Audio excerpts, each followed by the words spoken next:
നിങ്ങളുടെ favourite shows ഇനി ഒരിക്കലും മിസ്സാവില്ല. ഇപ്പോൾ C5 കാണും നിങ്ങളുടെ ഫേവറേറ്റ് ഷോസ് തികച്ചും സൗജന്യമായി. ആഹാ, സ്നേഹ എന്താ ചേച്ചിയുടെ അടുത്ത്? അല്ല, സാധാരണ ഇങ്ങനെ ചേർന്നിരിക്കുന്നതും വാത്സല്യം ഏറ്റുവാങ്ങുന്നതും ഒക്കെ മറ്റു രണ്ട് ഏട്ടത്തിമാരുടെ അടുത്തുനിന്നാണല്ലോ. എനിക്കങ്ങനെ വേർതിരിവൊന്നുമില്ല. ഇനി അങ്ങനെ ഓരോന്ന് അനഘയായിട്ട് പറഞ്ഞുണ്ടാക്കാതിരുന്നാ മതി.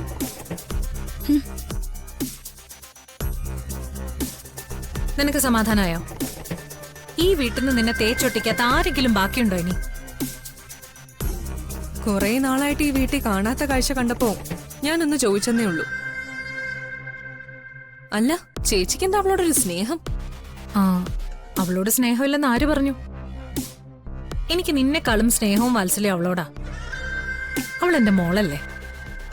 ഞാൻ പ്രസവിച്ചില്ലെന്നേ ഉള്ളൂ. പെറ്റമ്മയുടെ സ്ഥാനത്ത് നിന്ന് പോറ്റമ്മയായി വളർത്തിയത് ഞാനല്ലേ. അതെ, ഞാൻ ഈ പറഞ്ഞതൊക്കെ സ്നേഹയ്ക്ക് തോന്നണം. അതിനാ അടുത്ത് വിളിച്ചിരുത്തി കൊഞ്ചിച്ചു വിട്ടത്. നിനക്ക് ഓർമ്മയുണ്ടല്ലോ എന്നെ ഇവിടുന്ന് പറഞ്ഞുവിടാൻ എല്ലാരും തീരുമാനിച്ച രംഗം. അന്ന് അവൾ എനിക്കെതിരെ സംസാരിച്ചു. ഇനിയും ചിലപ്പോ അതുപോലുള്ള സാഹചര്യങ്ങൾ ഉണ്ടാവുമ്പോ സ്നേഹയുടെ നാവ് എനിക്കെതിരെ തിരിയരുത്. അതിനുവേണ്ടി ഇപ്പോഴേ ഒരു ശ്രമം തുടങ്ങിയേ ഉള്ളൂ. അങ്ങനെയാണെങ്കി ഓക്കെ. അങ്ങനെയല്ലാതെ ഒരിക്കൽ പോലും ഇവളോടൊന്നും ഒരു കരുണയും കാണിക്കരുത്. തോലോടുന്ന കൈകൊണ്ട് തന്നെ കഴുത്തിഞ്ഞിരിക്കേണ്ടതാ. അറവ് മാടിനോട് കരുണ പാടില്ല. ആ, അതൊക്കെ പോട്ടെ. ഞാൻ വന്നത് മറ്റൊരു കാര്യം ചോദിക്കാനാ. ചേച്ചി ഗർഭിണിയാണെന്ന് സന്ധ്യയും കൂടി പറഞ്ഞതോടെ ഇവിടെ സംശയം ഉണ്ടായിരുന്ന എല്ലാവരുടെയും സംശയം മാറി. ഇനി എന്താ ചേച്ചി ചെയ്യാൻ പോകുന്നത്? കുഞ്ഞ് ജനിക്കാൻ ഇനി ഒരു 6-7 മാസം കഴിയണം. അതുവരെ ഇങ്ങനെ വെറുതെ ഇരിക്കാന്നാണോ?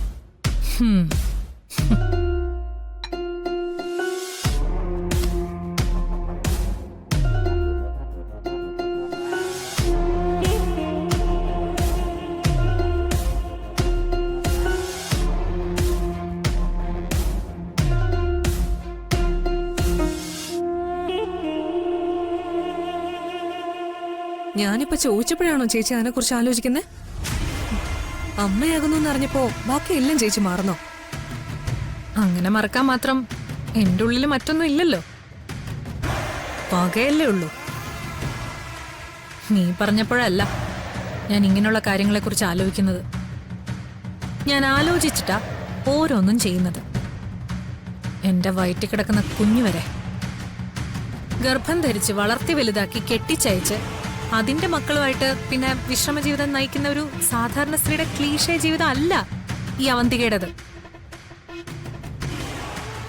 എനിക്കിവിടെയുള്ളവരോട് പക വീട്ടാനുള്ളതാ ഈ കുഞ്ഞു വരെ. ഇനി നീ നോക്കിക്കോ ഞാൻ എന്തൊക്കെയാ ചെയ്യാൻ പോകുന്നതെന്ന്. നീ ചോദിച്ചില്ലേ ഇനിയുള്ള 6-7 മാസം വെറുതെ ഇരിക്കുവാണോന്ന്?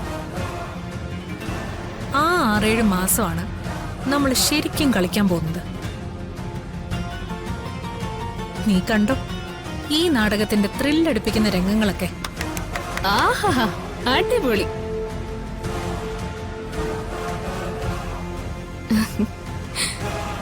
നാടകത്തിന്റെ ത്രില്ലടിപ്പിക്കുന്ന രംഗങ്ങൾക്കേ ഇപ്പോഴേ എന്റെ വക ഒരു കയ്യടി ഇരിക്കട്ടെ. പിന്നീട് നടന്നില്ലെങ്കിലോ? നാടകമൊക്കെ കഴിയുമ്പോ തട്ടയിൽ നിങ്ങൾ രണ്ടുപേരും ഉണ്ടാവില്ല. സന്ധ്യ ഡോക്ടർ പറഞ്ഞത് ഞാൻ ഇപ്പോഴും വിശ്വസിച്ചിട്ടില്ല. ഇതിപ്പോ ഉള്ളതാണോ ഇല്ലാത്തത് ഉണ്ടാക്കി പറയുന്നതാണോ എന്നൊക്കെ. നീ വിശ്വസിച്ചാലും ഇല്ലെങ്കിലും ഇവിടെ ആർക്കും ഒരു കുഴപ്പമില്ല. വയറ്റിലുള്ള കുഞ്ഞിന്റെ അച്ഛനും അമ്മയും ഡോക്ടറും ഒക്കെ സ്ഥിരീകരിച്ചൊരു കാര്യം നിനക്ക് വിശ്വസിക്കാനാവുന്നില്ലെങ്കിൽ നിനക്കതിനുള്ള ബുദ്ധിയേ തന്നിട്ടുള്ളൂ. അതിനിപ്പോ വേറെ ആർക്കൊന്നും ചെയ്യാനുമില്ല. നിങ്ങൾ ഗർഭിണിയാണെങ്കിലും അല്ലെങ്കിലും ഇത് വെച്ച് മുതലെടുക്കാൻ പോവാണെന്നൊക്കെ എനിക്കറിയാം. ഈ കുടുംബത്തിനും ഇവിടെയുള്ള ആളുകൾക്കും ചേരാത്ത തരം താഴ്ന്ന കളിക്കാം നിങ്ങൾ മുതിരുന്നത്. ഒരുമാതിരിയും താഴെക്കിടയിലുള്ള സ്ത്രീകൾ പോലും ചെയ്യാൻ അറക്കുന്ന വൃത്തികെട്ട കളി.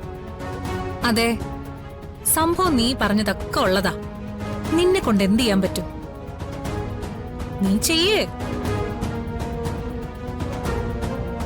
പിന്നെ ഈ കുടുംബത്തിന്റെ മഹിമയുടെ കാര്യമൊന്നും നീ പറയണ്ട. ഇവിടുത്തെ മഹിമയാണ് നീ പറഞ്ഞതെങ്കിൽ അതെനിക്ക് നേരത്തെ അറിയാം. ആളുകളെ അറിയാവുന്ന ആളുകളെ ആയതുകൊണ്ടാണല്ലോ ഞാൻ വാളെടുത്ത് വെട്ടാനൊരുങ്ങി നിൽക്കുന്നത്. ഈ ഗർഭവും കുഞ്ഞിനെയും വെച്ച് തന്നെയാ അവന്തിക ഇനി ഓരോന്ന് ചെയ്യാൻ പോകുന്നത്. അതിന് ഞാനിവിടെ ഉള്ളിടത്തോളം കാലം നടക്കില്ലെന്ന് തന്നെയാ ഞാനും പറഞ്ഞത്. എന്താ എന്നെ നീ ഇതിലും തോൽപ്പിക്കുന്നാണോ? മുന്നത്തെ പോലെ എല്ലാത്തിനും അവസാനം അർച്ചനയ്ക്ക് ജയിക്കാൻ ഇത് നിസ്സാര സംഭവമല്ല. നിനക്ക് ജയിക്കാനുള്ള ഒരേ ഒരു വഴി നിനക്ക് സച്ചിക്കും ഒരു കുഞ്ഞുണ്ടാവാന്നുള്ളതാ. അങ്ങനെ ഒരു വിധി നിനക്കില്ലല്ലോ.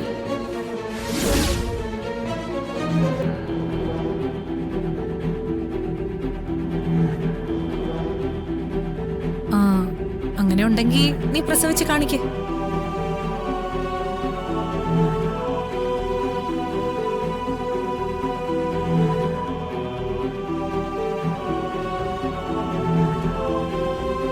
സച്ചിനെ കുറിച്ച് ഡോക്ടർ പറഞ്ഞ കാര്യം ഇവരെങ്ങനെ അറിഞ്ഞു? എനിക്കറിയാം, ലോകത്തൊരു പെണ്ണും കേട്ടു നിൽക്കുന്ന കാര്യമല്ല ഞാനിപ്പോ പറഞ്ഞെന്ന്. ഞാനേ വെറുതെ ഊഹിച്ചു പറഞ്ഞതാ. നമ്മൾ കട്ടയ്ക്ക് കട്ടയ്ക്ക് പൊരുതുന്നതാ എനിക്കിഷ്ടം. അതിന് നീ കൂടെ ഗർഭിണിയാവണം, ഒരു കുഞ്ഞിനെ പ്രസവിക്കുകയും കൂടെ വേണം. ഈ വീട്ടിലിപ്പോ 2 ഗർഭിണികൾ. നെല്ലിശ്ശേരി സേതുമാധവന്റെ മൂത്ത മകന്റെ ഭാര്യയായ അവന്തികയും ഇളയ മകന്റെ ഭാര്യയായ ആതിരയും. അവര് തമ്മിലാ മത്സരം. ഇതിനിടയ്ക്ക് 2ാമത്തെ മകന്റെ ഭാര്യ അർച്ചനയ്ക്ക് ഒരു റോളും ഇല്ല. ഇവിടെ നടക്കുന്നതിനൊക്കെ ഒരു പ്രേക്ഷക എന്നതിനപ്പുറം അർച്ചനയ്ക്ക് ഒന്നും ചെയ്യാനില്ല. ആ, ഒരു കാര്യം നിന്റെ മുഖത്ത് നോക്കി തന്നെ പറയാം. ഇനി ഇവിടെ നടക്കാൻ പോകുന്ന എല്ലാ ആഘോഷങ്ങളിലും 2 ഗർഭിണികളാ. പക്ഷേ അതിലൊരു ഗർഭിണി മാത്രമേ പ്രസവിക്കൂ. അതെന്തായാലും നിന്റെ അനിയത്തിയാവില്ല.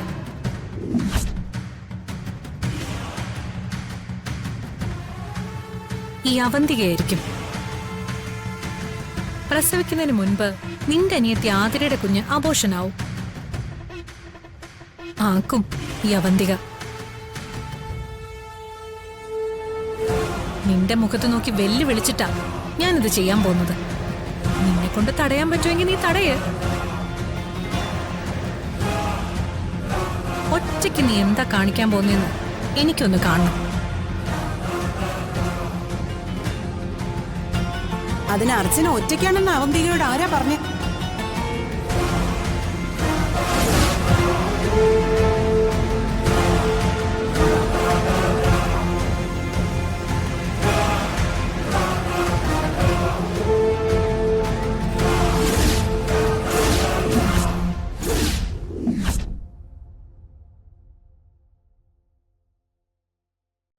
ഡൗൺലോഡ് ചെയ്യൂ C5 ആപ്പ്. കാണൂ എല്ലാ എപ്പിസോഡുകളും സൗജന്യമായി.